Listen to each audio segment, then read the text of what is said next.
Maybe this was the last trip we had together before she leaves. আমরা অফিসে ছিলাম, আপু হঠাৎ করে কল দিয়ে বললো যে জুই কালকে একটা শ্যুট প্ল্যান হয়েছে, আমরা দুদিনের জন্য ঢাকার বাইরে যাচ্ছি, রেডি হও। সো জামহাও আমরা অফিস ম্যানেজ করে পুরোটা ক্রু রেডি করলাম, প্রোডাকশন অ্যান্ড টিমের সাথে মিটিং করে সব কিছু ঘন্টা দুয়েকের মধ্যে সব ফাইনালাইজ করলাম। অ্যান্ড রাত্রে মেবি 2 ঘন্টার মতো টাইম পেয়েছিলাম একটু ঘুমানোর, প্যাক করে সব কিছু। আমরা সকাল সকাল রওনা হয়ে গিয়েছি হেরিটেজ রিসোর্টের জন্য। এটা হচ্ছে মাধবদীতে। তো দিস ইজ দ্য লবি। আমরা হচ্ছে ফার্স্টে বসলাম। ওকে, আমি আবারও বলি, আমার ফোনে ভিডিওটা করতে পারিনি। ও জাস্ট ডিসকভার, আমি জানতামই না, আমি প্রপারলি অ্যাপ্লাই করতে পারিনি, কারণ আমি টেকনিক্যালি চ্যালেঞ্জ। আর ও মাত্র জানলো যে ভিভিড দিয়ে আইফোনে সেলফি ক্যামেরায় ভিডিও করা যায়, যেন আমাদেরকে এখন অনেক সুন্দর লাগতো, অনেক সুন্দর, কোনো মেকআপ ছাড়া কিছু ছাড়া। এই জন্য আমরা অনেক এক্সাইটেড। হ্যাঁ, আর আমি ওয়েলকাম ড্রিঙ্কস নিয়ে কথা বলতে চাচ্ছিলাম, এটা একটু মজা না, বাট আমরা আশা করতেছি যে হেরিটেজ রিসোর্টের বুফে খাবার মজা হবে। Let's hope for the best. আমাদের রুম রেডি করার জন্য ওয়েট করতেছিলাম। এটা হচ্ছে এন্ট্রেন্স। এখন আমরা রুমে চলে যাচ্ছি। আমাদের প্রডিউসার আমাদের 30 মিনিটসে টাইম দিয়েছে, বলেছে 20 মিনিটসের মধ্যে রেডি হয়ে 30 মিনিটসের মধ্যে লোকেশনে থাকতে, সেট রেডি হতে হতে। And look at the entrance, অনেক সুন্দর ডেকোরেশন ওদের, অনেক ইউনিক ডেকোরেশন।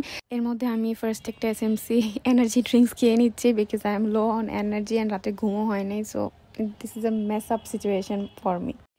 এটা হচ্ছে আমাদের রুমের balcony and it was a very sunny day. তো কুইকলি চেঞ্জ করে আমরা হচ্ছে রেডি হওয়ার জন্য বসে গেলাম, দেয়ার ইজ নো টাইম। আমি অলরেডি কালার কারেক্টেড দিয়ে ফেলেছিলাম, তারপরে হচ্ছে মনে হলো যে একটা ছোট্ট একটা ক্লিপ নেওয়া যায়। And we are chilling before starting the makeup and all set. এখন হচ্ছে আমরা মেকআপটা স্টার্ট করে দিচ্ছি। খুবই লাইট ওয়েট একটা বেস দিব, বাট হচ্ছে অনেক লং লাস্টিং হবে, যেহেতু শ্যুটটা সকাল থেকে রাত পর্যন্ত চলবে। আন্ডার আইয়ের ডার্কনেস আছে অ্যান্ড ফ্লস আছে, এগুলোকে হাইড করে minimum makeup but long lasting একটা লুক। এখানে আমি প্রোডাক্ট ডিটেলসটা বলে দিচ্ছি। আমি হচ্ছে এখানে অরেঞ্জ কালারের এলেকালের কনসিলার ইউজ করেছি অ্যান্ড এলেকালের ইয়েলো কারেক্টার অ্যান্ড দু একটা আরও কনসিলার মিক্স করে আমি হচ্ছে একটা কনসিলার দিয়ে নিউট্রালাইজ করে একদম লাইট ওয়েট একটা বেস দিয়েছি। এরপরে হচ্ছে ক্রাইলনের সুপ্রা কালার যে ফাউন্ডেশনটা, ওইটা অল্প একটু করে দিয়ে পুরো ফেসে একটা কভারেজ আনার ট্রাই করেছি। আর হচ্ছে দেন আমি W7-এর বানানা পাউডার অ্যান্ড আদার্স কম্প্যাক্ট দিয়ে আমি হচ্ছে বেসটাকে সেট করে নিয়েছি।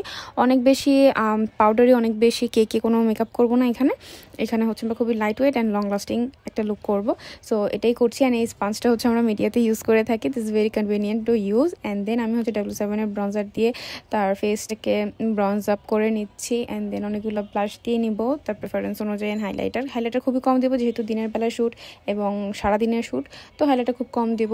তো আমাদের লুকটা কমপ্লিট হয়ে গিয়েছে। আপু নুড আই পেন্সিল দিয়ে নিচ্ছেন অ্যান্ড আমি হচ্ছে তার ফেসটাকে সেট করে দিব একটা সেটিং স্প্রে দিয়ে। I love my makeup revolution define and conceal setting spray. And then হচ্ছে আমি দ্রুত করে তার চুলটা করে ফেলবো। অ্যান্ড এটা হচ্ছে আমাদের থেরাপি সেশন, এখানে আমরা প্রচণ্ড পরিমাণ বকবক করবো। রেডি হওয়ার পর সারাদিন আমরা কী করেছি সেটা দেখার জন্য wait for the second part.